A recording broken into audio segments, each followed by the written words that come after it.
안녕하세요. 토요미스테리 디바제시카입니다. 사랑에는 국경도 나이도 없다는 말 많이 들어보셨죠? 그런데 그 나이 차이가 무려 40살이라면요? 그것도 순수한 사랑일까요?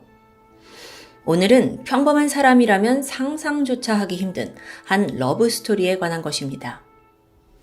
먼저 사진 속 이 여성은 1996년 대만에서 태어난 임정은.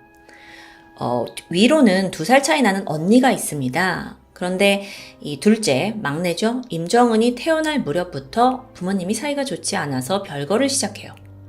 그러다 얼마 후에 이혼이 결정되면서 언니는 아버지가 돌봤고 임씨는 엄마와 살게 되죠. 또 시간이 지나서 그녀가 8살이 되던 해인데 어머니가 새로운 남자를 만나 재혼을 합니다. 이제 어떻게 해요? 정은 양은 아버지에게로 돌려보내졌죠. 여기까지만 들어도 다소 불안정한 유년기를 보낸 것 같은데 문제는 이게 생각보다 더 암울했다는 겁니다. 그녀는 태어나면서부터 아버지의 부재를 느꼈습니다. 그리고 겨우 다시 아버지와 살게 되면서 이제는 마음껏 아버지의 사랑을 받으리라 기대했어요. 근데 정작 현실은 냉혹했죠. 아버지는 졸지에 2딸을 맡게 된 거잖아요. 가장으로서 이 자식들을 먹여 살리는데 너무 바빠서 밤낮으로 일했고 정말 정신없이 하루를 보냈습니다. 그러다 보니 딸들 얼굴 보기도 힘들어요. 아니 그런데 거기까지는 이해해. 근데 설상가상 애들이 조금만 말을 안 들으면 화를 참지 못하고 손찌검을 하기 일쑤입니다. 결국 참다 못한 정은 양은 초등학교 5학년이 되던 때에 이 폭력에 못 이겨서 극단적 선택을 할 만한 그런 소동을 일으키게 됩니다. 그러니까 더 이상 아버지와 같이 살 수가 없어요. 집을 나가겠다 뭐 하겠다. 결국 정은 양은 외할머니 집으로 옮겨졌죠. 그러다가 또다시 아버지에게 돌아옵니다. 그때가 중학교 1학년씩이었어요. 그러니까 외할머니가 더 이상 돌보기 힘든 거죠. 부녀 관계는 여전히 최악. 아버지는 폭력성이 더 심해졌던 것 같아요. 정은 양을 벨트로 때리면서 너무도 포악하게 대했고 그녀는 날이 갈수록 우울증을 겪으면서 또 수면제를 복용합니다. 또다시 극단적인 선택을 시도했고요. 상황이 이렇다 보니 정은 양은 점점 엇나갔어요. 중학생 때부터 술과 담배 즐기면서 가출 밥 먹듯이 했던 겁니다. 아이를 좀 바로잡아줄 어른이 너무 필요해 보이는데요. 이런 딸을 걱정하던 아버지가 어느 날 자신의 친구인 리쿤청에게 과외를 부탁하게 됩니다. 리쿤청, 그는 대만에서 유명한 사람입니다. 1956년생 작곡가인데 대만에서 국민가요라고 불릴 만한 여러 노래들을 탄생시켰어요. 대만 연예계에서는 그야말로 역사의 한 획을 그은 인물이라고도 불리죠. 하지만 오랜 기간 이런 아티스트, 예술가로 살아서인지 50대 중년의 나이에도 불구하고 그는 특유의 자유분방함과 좀 천진난만한 면을 가지고 있었다고 합니다.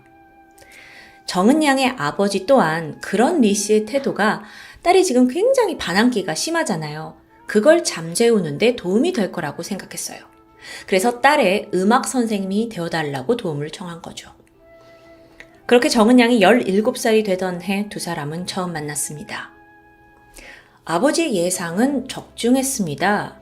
리쿤청을 만난 후에 정은 양이 눈에 띄게 밝아진 거예요. 밖으로 떠도는 횟수도 줄었고 또 표정 속의 암울함도 사라졌고요.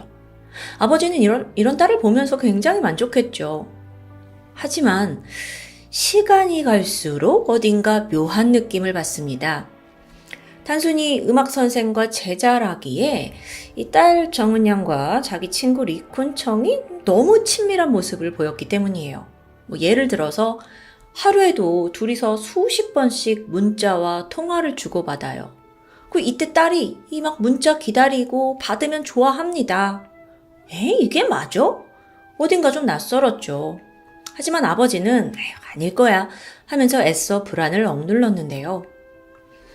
자, 당시 리쿤청에게는 이미 성인이 된 아들이 있었고요. 또 거기에 20살이나 어린 여자친구도 사귀고 있었어요. 그런 양반이 이제 막 고등학교에 입학한 친구 딸에게 흑심을 품는다? 이건 도저히 말이 안 됐던 겁니다. 무엇보다도 둘의 나이 차이는 40살이었고요. 하지만 그로부터 몇 달 후 그야말로 믿는 도끼에 발등 찍히는 사건이 벌어지죠. 2012년 당시 리쿤청은 중국 여행을 떠났는데 그러다가 불의의 교통사고를 당하게 돼요. 이 때문에 며칠간 정은양과 연락이 두절되어 버렸죠. 그 전에는 맨날 문자하고 통화하다가요. 우여곡절 끝에 리쿤청이 무사히 대만으로 돌아왔고 정은양을 만나는데 이때 그녀는 리쿤청한테 달려가서 그를 와락 붙잡고 눈물을 쏟아냅니다. 이때 하는 말이 2번 다시 연락이 되지 않으면 내가 용서하지 않을 거야 라는 말이었어요. 근데 여기서 리쿤청 또한 그래 나는 너를 평생 떠나지 않아 하고 둘이서 부둥켜 안고 우는 거예요. 이거 너무 선을 넘었잖아요. 아버지가 이걸 목격합니다. 그는 큰 충격에 휩싸였죠. 내 불안이 맞는 것 같았으니까요. 그리고 머지않아 이 소식은 연예계를 관통합니다. 워낙 리쿤청이 유명인인 데다가 40살 차이 나는 친구 딸과 특별한 관계라더라. 이건 뭐 대중의 눈과 귀를 빠르게 사로잡았습니다. 즉각 비난이 쏟아졌죠. 그러면서 여기에 리쿤청의 이혼 경력이 재조명받기 시작합니다. 사실 그는 굉장히 어린 나이 때부터 예술가로서 큰 주목을 받아왔습니다. 그렇다 보니 인기도 있고 돈도 있고 또 이성에게도 인기가 많았죠. 23살이 되던 해에 리쿤청이 첫 결혼을 하는데요. 이때 2명의 아들을 얻게 됩니다. 하지만 얼마 안 가서 그가 여고생과 바람을 피우는 게 발각되면서 이혼을 당하게 돼요. 이때도 구설수에 올랐습니다. 근데 이후로 그는 정말 많은 여성들과 끊임없이 교제를 해온 게 밝혀집니다. 그러다가 이제 나이가 먹어서 50대가 됐죠. 근데 상대가 친구의 딸 정은양.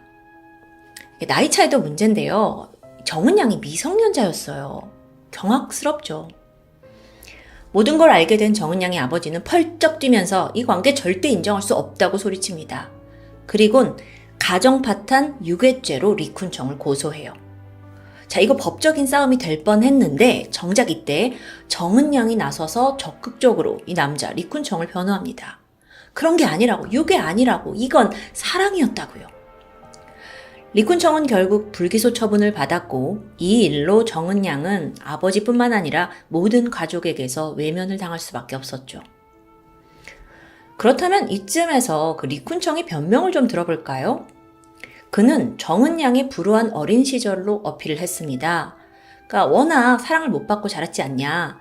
게다가 예전부터 가족들로부터 따돌림을 당했다고 말하는 거예요. 그래서 어쩔 수 없이 나쁜 길로 빠졌다고요. 근데 자신이 만나서 이야기를 들어보고 시간을 가져보니 애가 그렇게 나쁜 애가 아니고 단지 성격이 좀 자유분방할 뿐이다. 근데 그게 또 마침 나랑 너무 비슷하기 때문에 나는 여성으로서 호감을 느꼈다고 설명합니다. 둘이 영화도 보고 식사도 하면서 마침내 그녀의 마음까지 확인했다는데요. 이 이야기 끝에 리쿤청이 또 당당하게 말해요. 맞아요. 나는 어린 여자를 좋아합니다. 그 이유가요. 어린 여자는 단순하고 좀 순수해서 저랑 친해지기 쉽기 때문이죠. 아니, 남자로서 어린 여자를 좋아하는 건 이해하지만 이 정도로 어린 건 좀 아니지 않아요? 근데 리쿤청이 너무 당당한 겁니다. 그는 자신의 SNS에다가 정은양과 함께 보내는 데이트 사진을 공개합니다. 와, 진짜 한국에서 이런 일이 벌어졌다면 정말 난리 났을 거예요. 물론 대만에서도 마찬가지였고요. 비난하는 악플이 마구마구 쏟아졌죠. 애 데리고 뭐하냐고요. 정은양의 아버지 역시 이 만남을 강력히 반대하면서 어쩔 때는 딸을 그냥 방에 가둬두기까지 했어요. 하지만 정은양은 크게 반발하면서 나는 리쿤청과 결혼할 거다 라고 공개 선언을 해버립니다. 그렇게 2013년 모두의 반대 속에서 세기의 공개 연애가 시작됩니다. 둘은 행복할지 모르지만 날이 갈수록 세간에는 루머가 증폭됐어요. 예를 들어서 사실 정은양이 임신을 했다더라. 혹은 그 리쿤청이가 처음에는 그 정은양의 언니를 노리고 접근했다가 그게 안 되니까 걔랑 사귄 거다 하더라. 이런 이야기 등등이요. 온갖 비난과 음모 속에 리쿤청 이미지 곤두박질 쳤죠. 지인들은 모두 그를 손절했고요.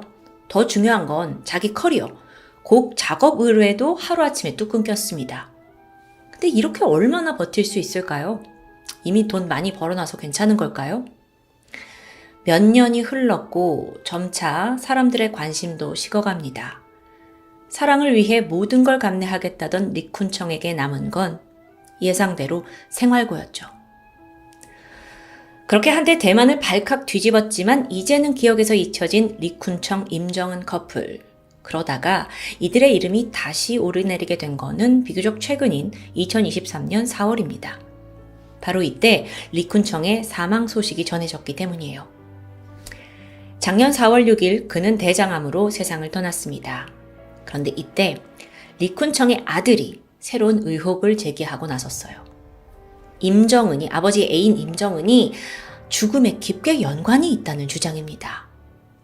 그 이야기가 뭔지 좀 들어보면 평소 그 아버지 리쿤청은 꾸준한 운동과 소식을 하면서 굉장히 건강한 생활 습관을 유지해왔다고 합니다. 그런 그가 언젠가부터 폭음을 하더니 급속도로 건강이 나빠졌다는 거죠. 그리고 아들은 그렇게 된 이유가 모두 임정은에게 있다고 믿고 있습니다. 임정은이 사실 당시에도 술과 담배를 즐겼거든요. 그래서 아무래도 이제 리쿤청에게 고의적으로 술을 계속 권하고 마시게 했을 거라는 주장인데요.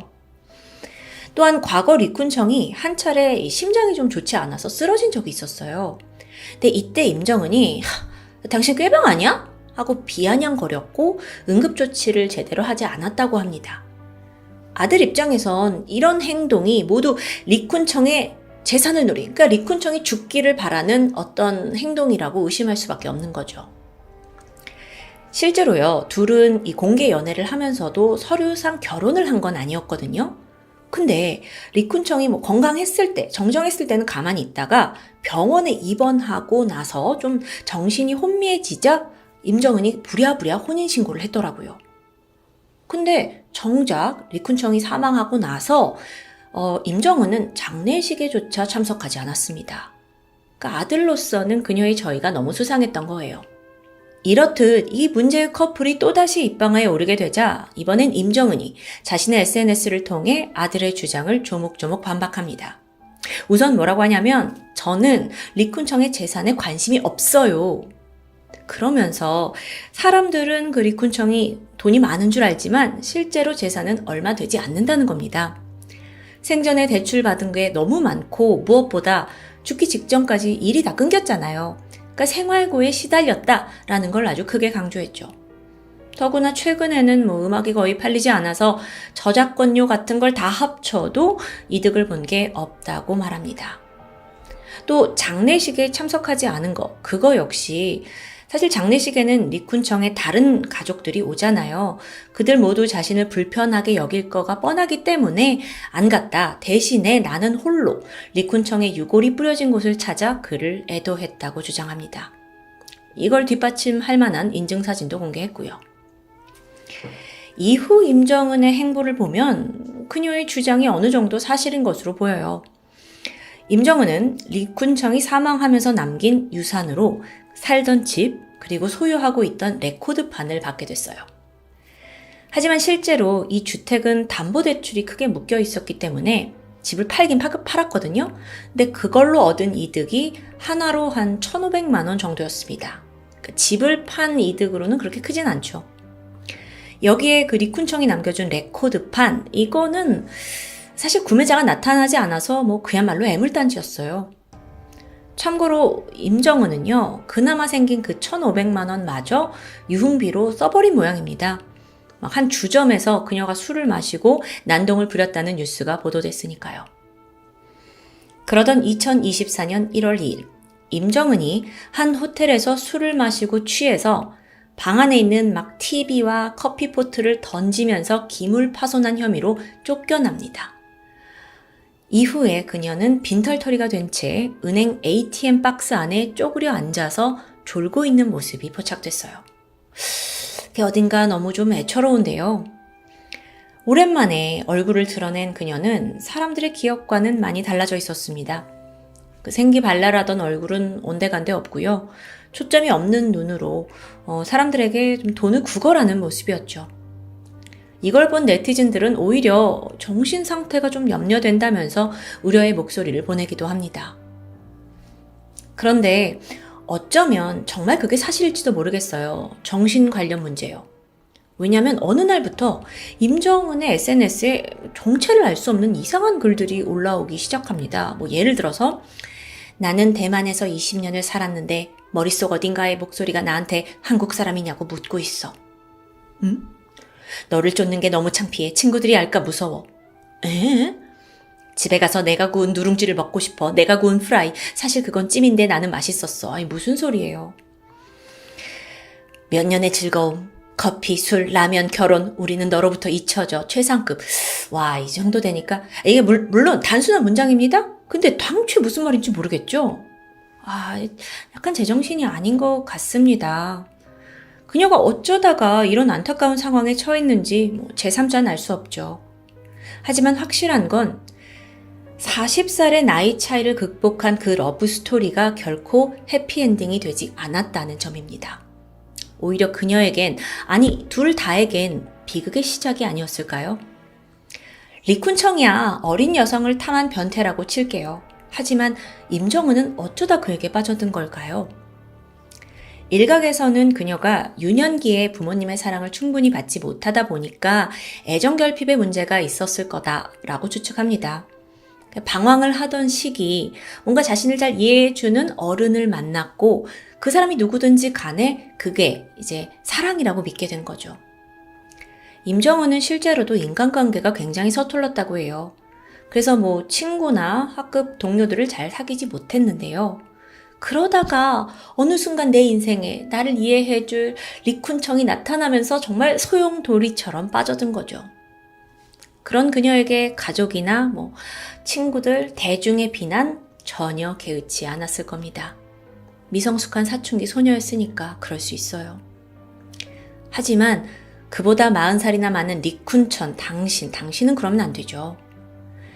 대만에선 이들의 관계를 두고 여전히 의견이 분분합니다. 나이 차이를 뛰어넘은 세기의 사랑이 아니냐라는 의견과 함께 추악한 욕망과 가스라이팅의 결말이다라는 의견까지. 여러분의 생각은 어떠신가요? 지금까지 토요미스테리 디바제시카였습니다. 안녕하세요. 토요미스테리 디바제시카입니다.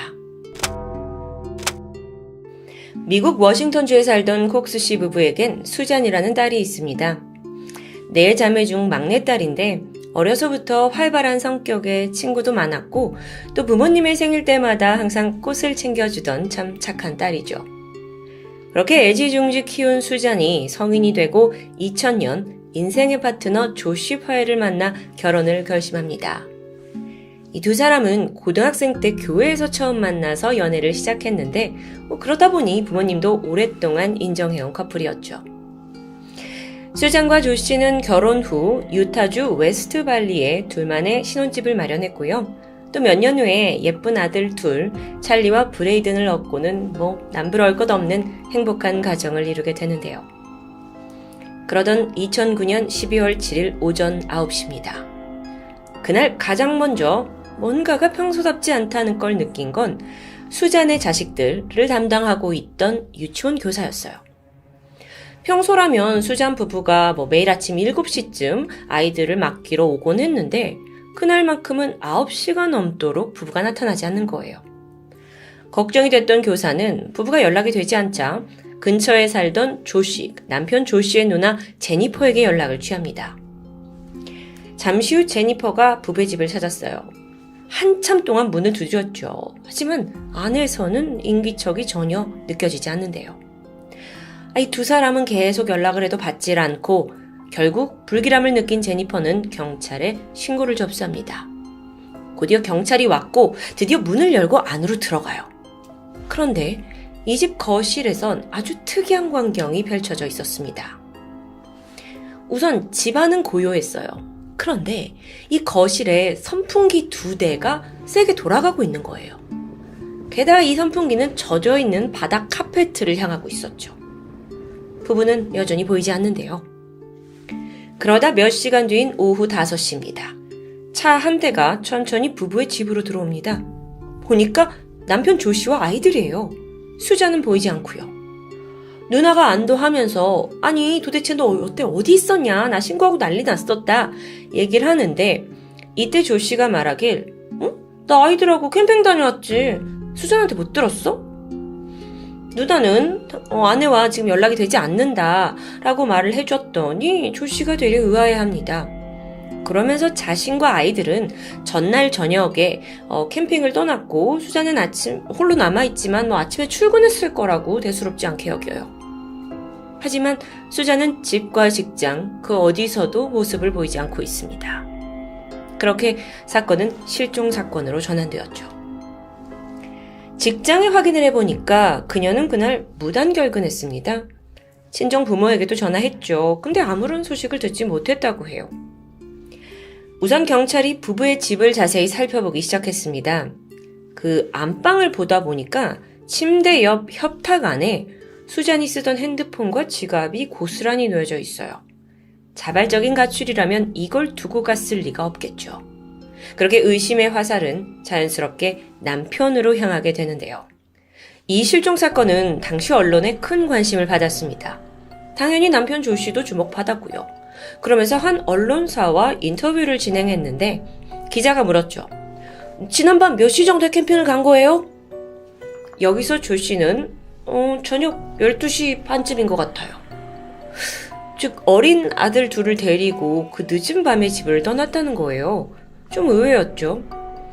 그래서 경찰이 이들이 어딜 갔는지 행적을 조사했는데 아니 마침 그날 밤은요 굉장히 눈보라가 심하게 내리치던 날씨였습니다.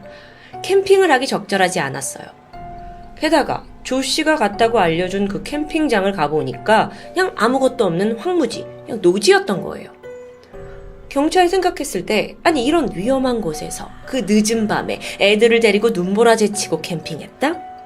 도저히 쉽게 납득할 수 없었죠. 그러던 중 조 씨가 캠핑 때 몰고 간 그 미니밴 차량 안에서 굳이 캠핑 때 이게 필요한가 하는 물건들이 발견됩니다. 방수 천막 그리고 기름통, 삽까지 있었어요. 물론 조 씨는 뭐라고 말을 하냐면 날씨 변화가 어떻게 될지 몰라서 내가 다 챙겨갔다라고 설명을 해요. 한편 이번에 경찰은 그 집 안에서 선풍기 2대가 막 돌아가고 있었잖아요. 거기에 주목했습니다. 젖은 카페트를 말리고 있었는데 의심스럽죠? 그래서 루미놀 검사를 감행했더니 집안 바닥에서 미처 지워지지 않은 혈흔이 발견됩니다. 감식 결과 수잔의 것이었고요. 자, 지금까지 경찰이 발견한 이 정황 증거들, 남편을 의심하기에 충분하죠. 하지만 조 씨가 설명을 하길 아니 차 안의 물품은 캠핑할 때 이것저것 필요하니까 당연한 거고 카펫 너무 더러워서 빨아서 말리던 중이었고 또 혈흔은 아니 이 집이 수잔이 맨날 생활하던 곳인데 작은 상처가 나서 흘린 피일 수도 있지 않느냐라고 주장합니다. 사실 이게 말이 완전히 안 되는 건 아니에요. 경찰로서도 수잔의 실종 혹은 사망에 대한 결정적인 증거가 없어서 그를 체포할 수는 없었죠. 그렇게 사건은 미궁에 빠져버리는 듯한데 수잔이 실종된 지 1개월이 흘렀을 무렵 조 씨가 돌연 이해할 수 없는 행동을 하기 시작합니다. 아이들을 다 데리고 워싱턴주 다른 지역에 있는 부모님 집으로 이사를 가버린 거예요. 왜 이사했냐 했더니 기자들이 너무 몰려와서 사생활을 침범받는다는 이유입니다. 아니 아무리 그래도 지금 아내가 실종된 건지 어떤 상황인지도 모르는데 갑자기 이사를 간다는 건 이해하기 힘들잖아요. 혹여 그녀가 절대 돌아오지 않는다는 걸 확신하지 않는 이상에는요. 경찰의 의심의 화살은 더욱 그를 강하게 올가매고 있었습니다. 그러던 중에 수잔과 조 씨, 이 부부의 양측 지인들에게서 한 가지 제보가 들어와요. 사실 결혼 10년 차가 되었던 이 부부의 관계가 굉장히 위태로웠다는 점입니다. 조 씨는 집에서 프리랜서 웹디자이너 일을 하고 있었는데 경기 불황으로 인해서 거의 무직 상태나 다름없었다고 해요. 그러다 보니 아내 수잔이 혼자서 생계를 꾸려나갔고 자연스럽게 조 씨는 집에서 아이들을 돌봤다는데요.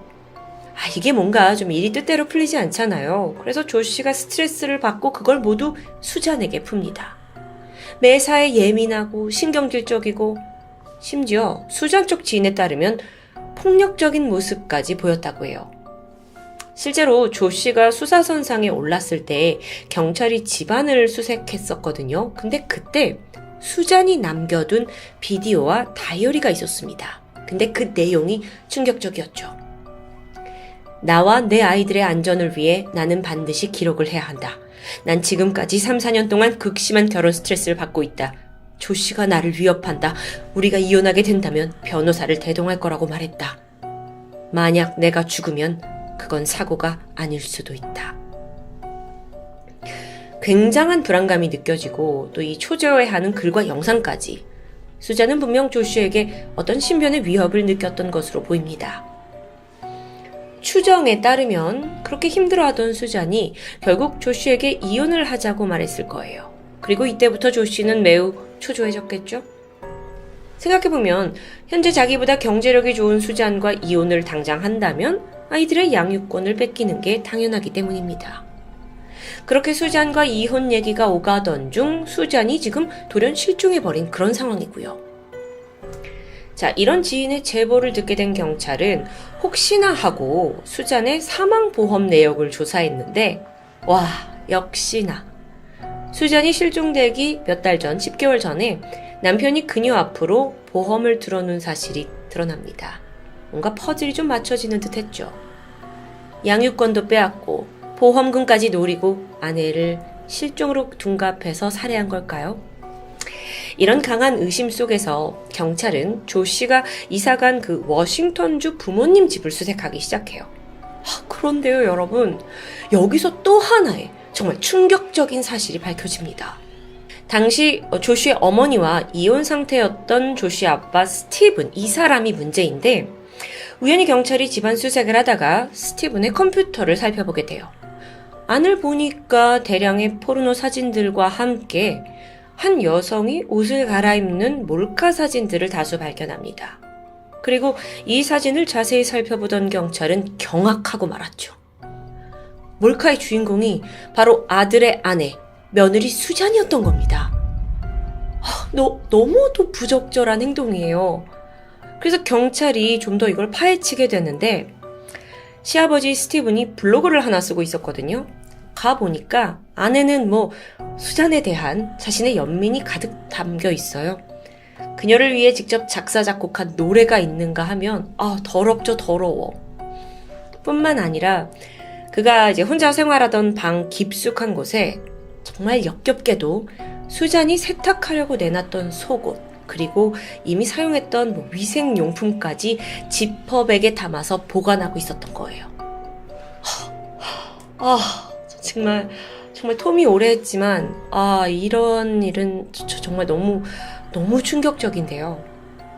자, 이 모든 발견을 통해 시아버지 스티븐이 뻔뻔하게도 며느리를 향해 더러운 연정을 품고 있었던 게 드러나죠. 이게 무슨 말도 안 되는 상황이냐고요. 결국 2011년 9월 스티븐은 도찰 외에 14가지의 죄목으로 체포됩니다.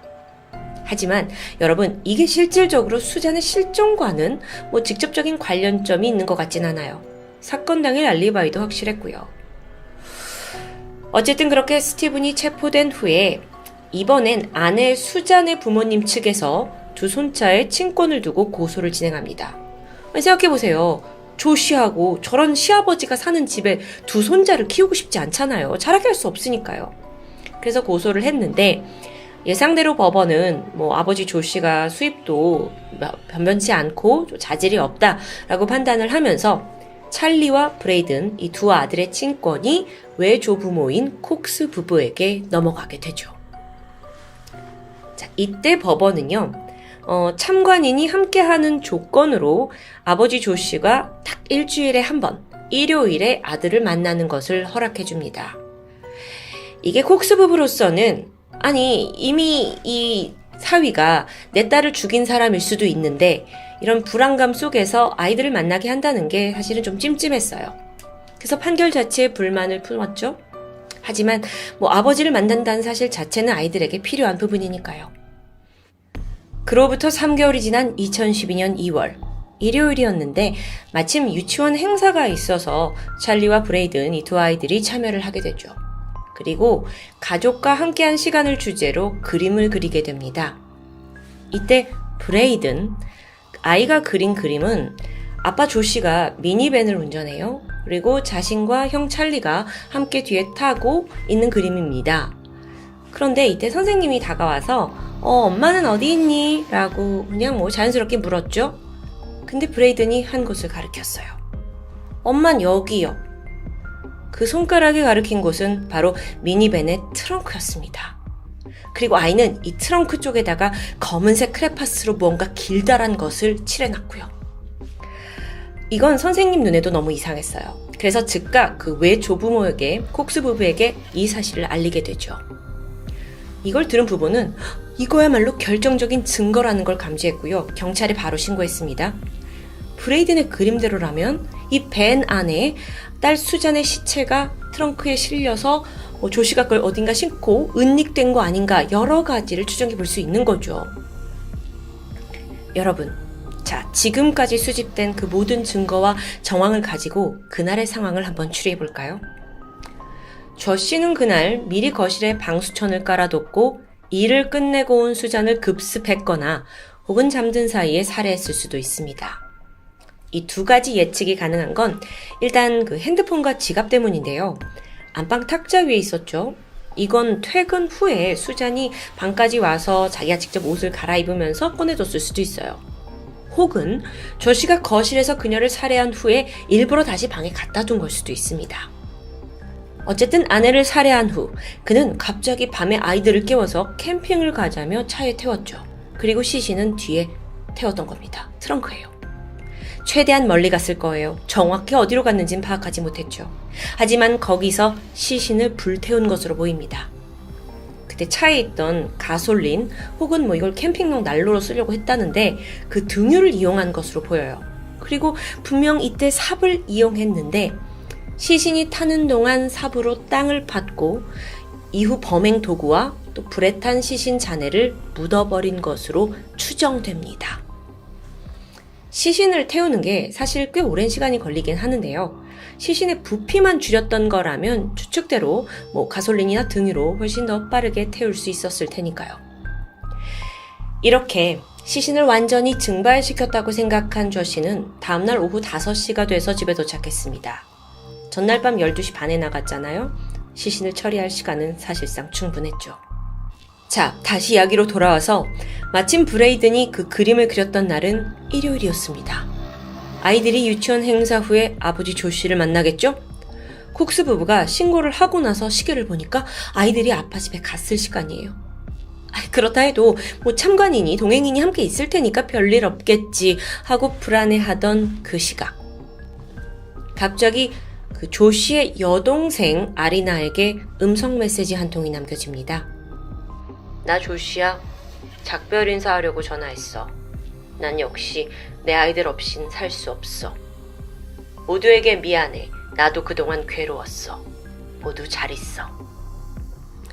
이걸 들은 아리나는 오빠에게 급히 전화를 걸었지만 연결이 되지 않았는데요. 잠시 후 조시의 집 앞입니다. 띵동. 두 아이들을 데리고 참관인이 벨을 눌렀어요. 일주일 만에 아빠를 봤기 때문에 아이들이 너무 반가워하면서 아빠 품에 안겼죠. 참관인이 그걸 흐뭇하게 바라보면서 함께 집 안으로 들어가려던 그때 조시가 아이들을 안고 재빨리 들어가더니 문을 쾅 잠궈버립니다. 그래서 참관인이 달려가가지고 왜 이러세요? 왜 이러세요? 문을 두드렸지만 조시는 꿈쩍도 하지 않았어요. 무슨 상황인가 당황해하던 그때 잠시 후 안에서 아이들의 울음소리가 들렸습니다. 막 괴로워하는 듯한 비명이요. 그래서 불안했던 이 사람이 곧장 911에 신고를 하게 되는데 조금 후에 휘발유 냄새가 코를 찔러요. 1분도 채 되지 않아 집안에서는 검은 연기가 피어오르기 시작했고 잠시 후 펑! 하는 폭발음과 함께 조시의 집이 폭발되고 말았습니다. 서둘러 911이 도착해서 불길은 잡았지만 집 안에서 조씨 그리고 두 아이들의 사체가 모두 불에 탄 채 발견되었어요. 근데 여기서 더 끔찍한 건 부검 결과였죠. 당시 겨우 7살이었던 찰스와 5살 브레이든의 머리와 목에는 도끼로 인한 외상이 있었습니다. 이 미친 아버지가 도끼로 두 아들을 살해한 후에 휘발유에 불을 붙여서 방화, 폭발을 유발한 것으로 추측돼요. 지금 보고 계신 이 사진은 폭발 이후 조슈의 집입니다. 시커멓고 앙상한 철근 뼈대만 남아있는데요. 너무 비극이에요. 이 소식을 들은 콕스 부부가 망연자실했죠. 조씨의 이 자살 폭발로 손자들도 잃었고 자신의 딸 수잔의 행방까지도 이제 찾지 못하게 됐으니까요. 마지막으로 이 콕스 부부에 대한 이야기가 좀 남아 있습니다. 부부는 모든 것을 잃은 허망함, 또 딸과 손자를 지키지 못했다는 자책감, 거기에 우울감까지 밀려오면서 결국 극단적인 선택을 준비합니다. 밧줄을 준비해서 부부가 함께 삶을 끝내고자 했던 거예요. 그러려던 순간 갑자기 초인종 소리가 들리더니 가깝게 지내던 이웃과 친구들이 집을 방문하게 되죠. 사실 이 부부의 상황에 위기를 느낀 주변 사람들이 위로하기 위해 찾아왔던 건데요. 이후 지인들이 돌아가면서 매일 아침 콕스 부부네로 찾아왔다고 해요. 음식해서 함께 먹고 또 함께 TV 보면서 잡담 나누고 어떨 때는 늦은 밤이 되어서야 돌아갔다는데요. 그렇게 너무도 비극적인 상황에 그저 목숨도 다 필요 없다, 모든 걸 포기하려고 했던 콕스 부부는 주변 사람들의 격려와 응원 덕분에 다시 힘을 내기 시작합니다. 실제 이들의 사연이 알려지면서 수백 통의 위로 편지도 받았고요. 그렇게 조금씩 회복을 했고 시간이 좀 더 지나 현재 콕스 부부는 찰리 브레이든 파웰 프로젝트라는 단체를 설립해서 끔찍한 살인으로 가족을 잃은 피해자 가족들을 상담해주는 일을 하고 있습니다. 동시에 범죄자의 자식들을 보호하는 법안도 마련하고 있다고 전해지고 있고요. 저 사실 오늘 스토리가 저에게 굉장히 충격적으로 느껴졌는데요. 정말 처음부터 끝까지 한 개도 예상할 수 없었던 정말 뒤통수 맞는 것 같은 스토리였습니다. 그나마 이 마지막 부분이 약간은 웃을 수 있는 부분이었죠. 수잔의 행방은 여전히 묘연합니다. 어쩌면 부모는 딸의 죽음을 받아들였을 수도 있어요. 가장 유력한 범인 사위도 죽고 두 손자도 하늘에 있는 상황. 그 어떤 사건보다 유가족인 두 부부의 아픔이 엄청났을 것 같은데요. 그걸 잘 이겨내고 또 그걸 계기로 같은 처지의 사람들을 돕는다는 데서 저는 큰 감동까지 받았습니다. 물론 모든 피해자 가족과 유가족들이 이렇게 단단할 수만은 없겠죠. 하지만 주변의 관심, 격려, 그리고 우리의 작은 위로가 이들을 치유할 수 있다는 사실을 잊지 않았으면 합니다. 지금까지 토요미스테리 디바제시카였습니다.